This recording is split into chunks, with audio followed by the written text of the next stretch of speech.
हाँ भाई नमस्कार भाई। कैसे हैं आप सभी भाई? उम्मीद है बड़े स्वस्थ होंगे, मस्त होंगे, एकदम ज़बरदस्त होंगे। अपनी तैयारी कर रहे होंगे। जो भी है आपका यूपीएसआई का भी फॉर्म डाल रहे होंगे। बहुत से बच्चे मेहनत करनी शुरू कर दी होगी। तो भाई यही प्रक्रिया आपकी चलती रहनी चाहिए। किसी पड़ाव पे ठहरना नहीं, सिर्फ आराम करना है। अगली कार्रवाई फिर शुरू हो जानी चाहिए।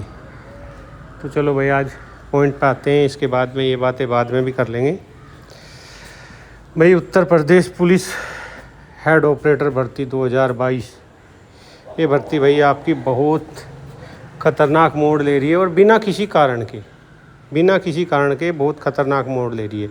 अभी बहुत से बच्चे सोच रहे हैं कि इस पे जो है कोर्ट केस का असर पड़ रहा है, क्योंकि कोर्ट केस कई सारे हैं भाई। एक एक्स सर्विसमैन का भी है, और एक री एग्ज़ाम के लिए है, और एक नॉर्मलाइजेशन के लिए है। 3 केस तो ये मोटे मोटे हो गए, और एक वो अभी तो डिसीजन उसका भी नहीं आया जो बीटेक वर्सेस डिप्लोमा चल रहा था, गिनती में तो वो भी है। लेकिन सारे ही केस आपकी भर्ती को कहीं से बाधित नहीं कर रहे हैं। एक्स सर्विसमैन का तो खैर चलो आप लोगों से कोई कंसर्न ही नहीं है, वो तो एक अलग मैटर है। उस पे तो ना आप लोग डिस्कस करो और ना मैं ही आपसे कुछ कहूँ, तो ही अच्छा है। क्योंकि एक्स सर्विसमैन का कहीं से आपसे कोई लिंक नहीं जुड़ता, ना वे आपको बाधित करते हैं कहीं।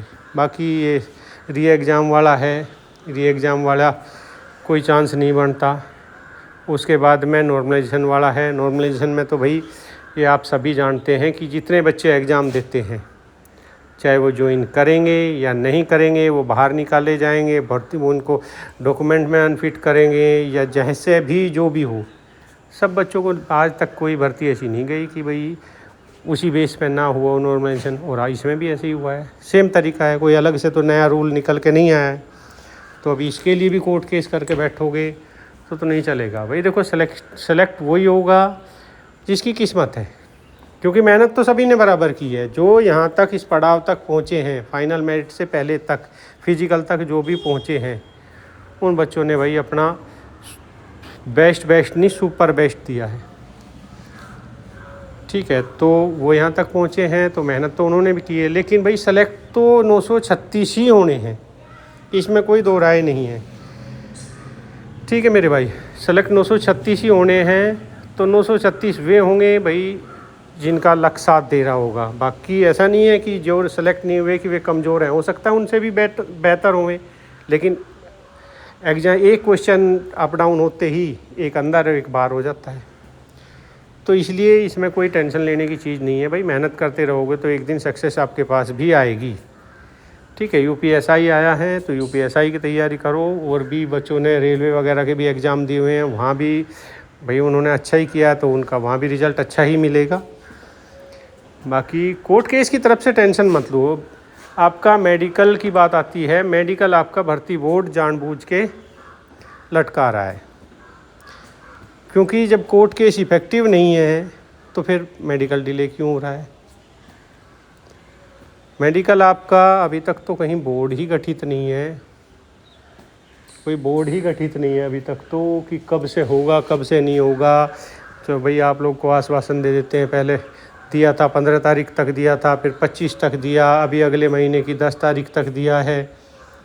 तो देखो मेडिकल तो इसको तो तब मानना जब हो जाए, तभी मानना कि हाँ ये हो गया है। इससे पहले तो बस ये डेट ही देते रहेंगे, उस डेट के चक्कर में आप घूमते रहेंगे।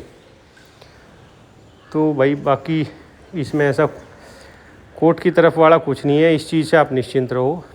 बाकी आपका मेडिकल, मुझे जो उम्मीद है वो जल्द ही अगले महीने में जल्द से जल्द ही होने के चांसेस हैं पूरे के पूरे। बाकी डेट वगैरह तो मुझे भी कोई फिक्स नहीं पता, लेकिन जो मैं अपना एक अनुमान बता रहा हूँ, उस अनुमान से आपका मेडिकल जल्द से जल्द होने की पूरी संभावना है। ठीक है, अब अपने मेडिकल के लिए तैयारी रखिए अपनी पूरी। अपना प्री मेडिकल, जिसको हल्का फुल्का डाउट है, अपना प्री मेडिकल ले लो। बाकी मैंने एक काफ़ी पुरानी हो गई है, एक वीडियो डाली थी, उसमें मेडिकल के पॉइंट्स भी दिखाए थे और डॉक्टर क्या टिक करता है और कैसे टिक करता है, ये सब चीज़ बिल्कुल बारीकी से दिखाई थी। तो ये चीज़ आप देख लेना कि डॉक्टर क्या और कैसे टिक करता है और क्या क्या चेक करता है, ये भी मैंने उसमें बताया था, फिर भी बता देता हूँ।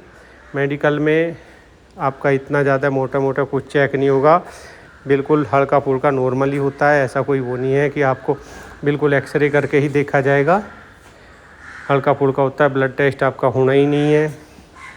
आपका नोकनी और आपका बोलेग, ये 2 ही मेन रहते हैं, प्लस तीसरा आँखें, ये 3 पॉइंट ही आपके ज़्यादा मेन रहते हैं। और ये भी इतने कोई ज़्यादा हार्ड एंड फास्ट नहीं होते कि जिसमें आपको घबराने की ज़रूरत पड़े।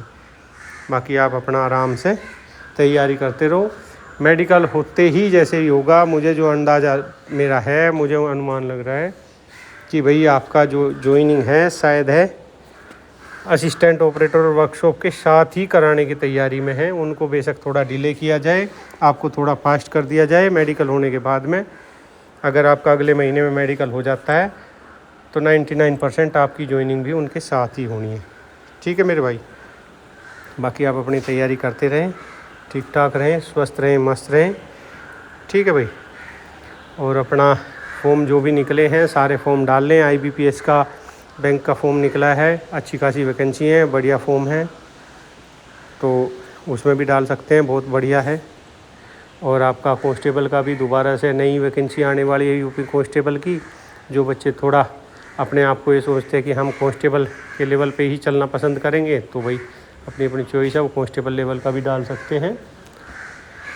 ठीक है भाई, चलो भाई ठीक है, आज के लिए इतना ही। ओके भाई, सबको भाई जय हिंद, जय भारत। और भाई मेरी तरफ से आपको बहुत बहुत सारी शुभकामनाएं अग्रिम।